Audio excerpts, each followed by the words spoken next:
નમસ્કાર મિત્રો, આજે આપણે જાણીશું વિશ્વની સૌથી પ્રાચીન ખગોળીય પરંપરાઓમાંથી એક બેબીલોનિયન ખગોળશાસ્ત્ર વિશે।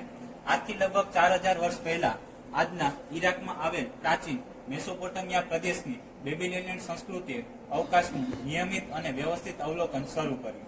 તેમનો મુખ્ય હેતુ સૂર્ય, ચંદ્ર, ગ્રહોની ગતિને સમજી સમય, ઋતુઓ અને કૃષિ સંબંધિત આયોજનને વધુ ચોકસાઈપૂર્વક બનાવવાનો હતો। તેઓ સતત અવલોકન અને ગણિતીય પદ્ધતિઓના આધારે ગ્રહણો તથા અન્ય આકાશીય ઘટનાઓની આગાહી કરવાનો પ્રયાસ કરતા। બેબીલોનિયનોએ ચંદ્ર આધારિત કેલેન્ડર વિકસાવ્યું, જેને સૂર્યવર્ષ સાથે સુસંગત રાખવા માટે સમયાંતરે સુધારવામાં આવ્યું।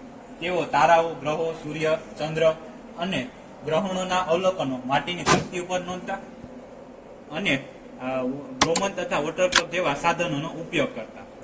આધુનિક ખગોળશાસ્ત્રના વિકાસમાં બેબીલોનિયન એસ્ટ્રોનોમીએ મહત્વપૂર્ણ પાયો નાખ્યો હતો અને તે ભારતીય ખગોળશાસ્ત્ર કરતાં પણ વધુ પ્રાચીન માનવામાં આવે છે।